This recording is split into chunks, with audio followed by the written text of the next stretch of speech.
Oi, gente, tudo bem com vocês? Sejam muito bem-vindos a esse canal. Eu sou a professora Cassiana Amorim e quero falar um pouquinho com vocês sobre o jornal, sobre jornalismo. Isso mesmo, essa matéria que nós temos trabalhado já durante todo o segundo bimestre e vamos entrar no terceiro bimestre também. O que é o jornal, afinal, né? O que são os meios de comunicação? A gente já sabe que os meios de comunicação, eles são alguns dispositivos que foram criados com o passar do tempo para aproximar pessoas que estão longe. Então, em forma, por exemplo, de cartas, em forma de um bilhete, quando você manda um bilhete para sua mãe dizendo que você saiu para ir até a padaria, qualquer coisa, tudo isso é meio de comunicação. Existem os meios de comunicação que são individuais e os meios de comunicação de massa, comunicação de massa. O que são esses meios de comunicação de massa? São aqueles que massa, quando a gente fala de massa, a gente fala do povo, no geral, né, de bastante gente. Então, é quando você quer se comunicar com bastante gente, quando você quer você quer informar as pessoas, né? Aí você usa um meio de comunicação de massa, como, por exemplo, os jornais, né, o rádio, a internet, um blog da internet, um podcast, e assim sucessivamente, né? O próprio YouTube também pode ser uma ferramenta aí muito próspera para a gente usar de modo a nos comunicarmos. Muito bacana isso. Bem, e o que são jornais?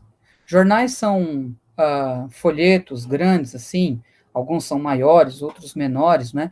Que são publicados diariamente com as principais notícias da cidade, da pessoa ou daquele assunto específico que você se interessa. Os jornais que mais têm, assim, publicações de jornais, mais jornais, né, são, por exemplo, a Índia, os Estados Unidos, a China e o Brasil. Coloca aí nos comentários se você conhece algum jornal brasileiro. E se você conhece, quais são os jornais que você conhece? Eu sei que existem vários jornais brasileiros. Coloca aí nos comentários quais são os jornais que você conhece.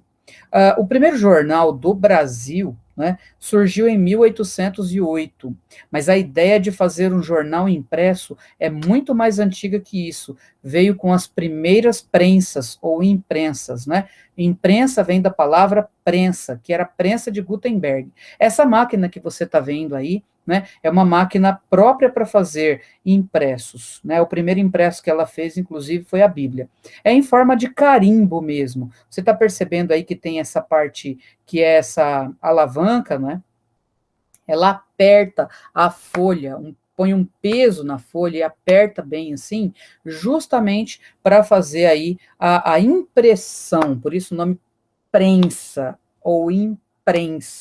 É justamente fazer a impressão, é carimbar os tipos, que eles chamam de tipos, o que são aquelas letras, eles carimbam os tipos nas folhas, né? Então eles fazem isso hoje numa velocidade incrível. São diversos tipos diferentes para fazer isso de forma muito mais rápida do que na época em que essa máquina foi iniciada, lá no século XV, em 1439. Mas então, como eu dizia, o primeiro jornal brasileiro foi um jornal chamado Correio Brasiliense. Olha que legal! E ele publicava, inclusive, vocês vão ficar encantados, mas eles publicavam inclusive tirinhas. Tirinhas são aquelas historinhas em quadrinho, né? Que normalmente são em formato assim de três, né? E que tem assim uma conotação mais engraçada, bem humorada, não é? Então, desde sempre o Brasil fazia tirinhas e fazia inclusive charges e caricaturas dos seus políticos. Veja só você que coisa impressionante, né? O brasileiro sempre foi muito bem humorado. Mas nem sempre a imprensa ou a prensa, ou a imprensa mesmo, né? Nem sempre a imprensa foi liberada. Houve momentos assim na história do Brasil em que a imprensa não era liberada, em que havia uma grande censura. Essa palavra é importante você conhecer. Censura era tudo aquilo que proibia determinadas palavras-chave, ou seja, não podia usar determinadas palavras-chave, não podia usar determinados símbolos, algumas fotos eram proibidas. Isso, a censura, ela atingiu até os filmes, os livros, os jornais, com toda certeza, também algumas músicas, né? Então, normalmente, quando existem períodos ditatoriais, ou seja, períodos em que não existe uma democracia, existe uma ditadura, alguém que está lá no poder, que é ou é um presidente muito controlador do poder, ou é mesmo um militar, ou um grupo de militares, ou um imperador, alguém assim que tenha poderes ilimitados, essa pessoa, no geral, ela tende a fazer o que com a imprensa? Cortar as asinhas da imprensa, né? Fazendo a censura. Então, a censura e a democracia são coisas que definitivamente não combinam, né? A gente percebe que um país é democrático quando ele, de fato, divulga, quando a sua imprensa é, de fato, livre e consegue divulgar as principais notícias, e notícias que vão agradar ou notícias que vão desagradar o governo, independente da notícia.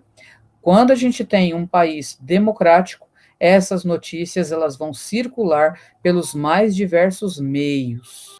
Nós podemos dar alguns exemplos aí de períodos em que o Brasil passou por ditaduras, né? Por exemplo, a partir de 1937 até 1945, o Brasil passou por uma ditadura forte, que foi a ditadura do Getúlio Vargas, esse presidente que assumiu em 1930 como governo provisório e ficou até 1945, né? Ele, em 1937, ele decretou estado de sítio, ou seja, ele acabou com todas as liberdades e ele fez até perseguição, veja só, perseguição a jornais. Então, tem até algumas histórias engraçadas sobre um jornalista que era muito perseguido pelo Getúlio Vargas, né, e pelo exército, pela polícia secreta do Getúlio Vargas, tal, que ele até fazia algumas frases e algumas piadas com relação ao governo. Eu acho que isso é que deixava o Getúlio Vargas com ainda mais raiva, né? O tempo foi passando, o Brasil voltou a uma retomada, né? Teve uma retomada democrática, mas em 1964, novamente o Brasil passou por uma outra ditadura. Houve um golpe militar em que os militares mesmo tomaram o poder, e foram os militares que iam indicando outros militares para assumirem o poder na presidência, e aí então faziam a ditadura. Esse foi um período muito difícil, em que as pessoas não podiam nem falar, nem se manifestar, não podiam nem ir contra os mandos, né, do governo. Então, foi um período muito difícil, não apenas para a imprensa, mas para todas as pessoas que faziam algum tipo de manifestação da sua opinião sobre a situação do país. Era um período muito difícil em que a ditadura aconteceu, que é a ditadura militar. Mas hoje vivemos um período democrático em que, às vezes, algumas pessoas querem ainda limitar o poder da imprensa, limitar o poder da opinião pública. Isso é muito errado, porque em uma liberdade é que se faz a democracia. Mas aí, continuando aí nosso estudo sobre jornais, não é? Porque o tema principal aqui é jornal mesmo. Os conteúdos de um jornal, eles podem ser conteúdos de cultura, de lazer, de esporte, podem ser conteúdos de política, de economia e de diversos outros assuntos de interesse geral, né?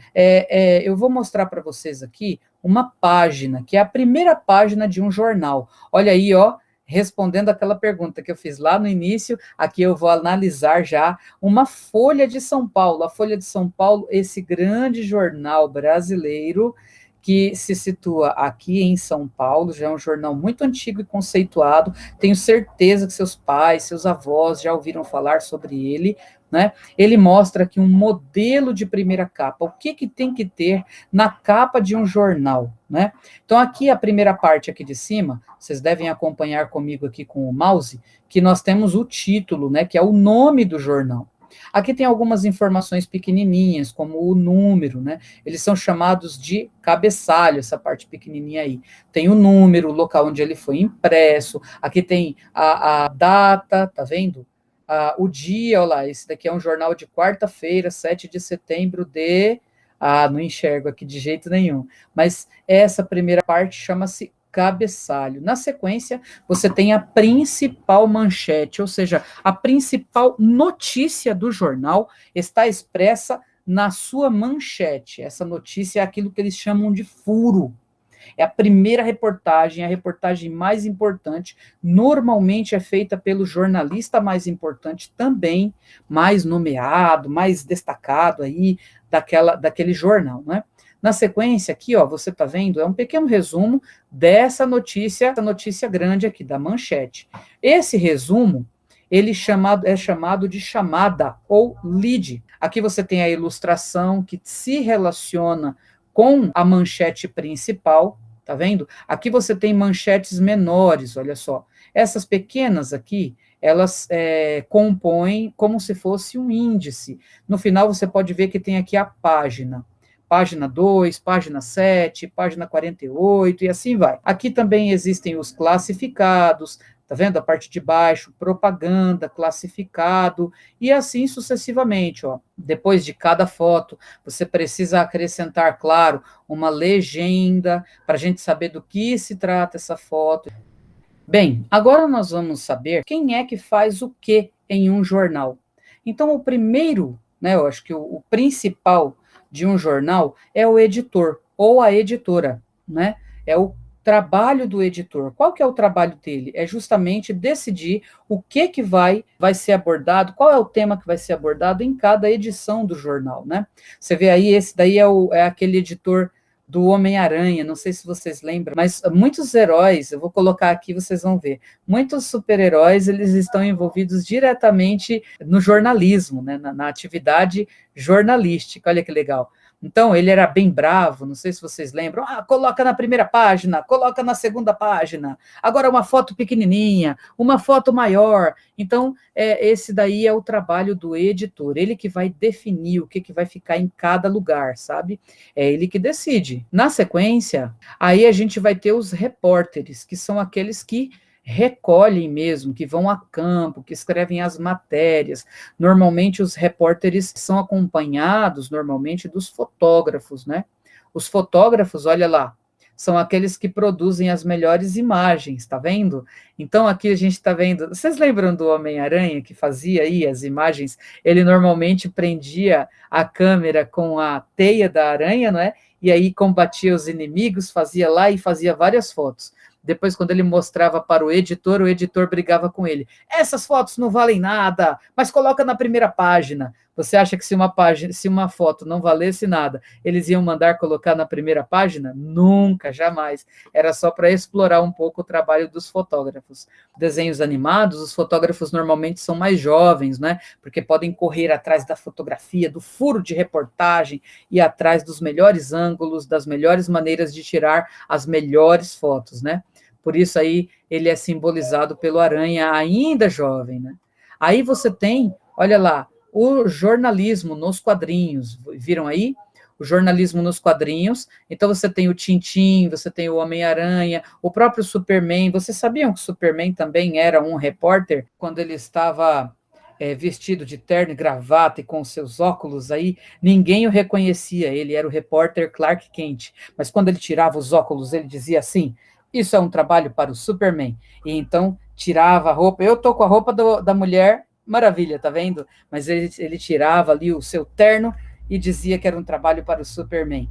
Se você já viu os quadrinhos desses personagens, coloca aí nos comentários. E se você conhece algum super-herói que eu não coloquei aqui, mas que também é um super-herói e é envolvido no jornalismo, coloca aí nos comentários, quem sabe depois eu não possa fazer um vídeo 2 para apresentar outros super-heróis em outras funções no jornalismo.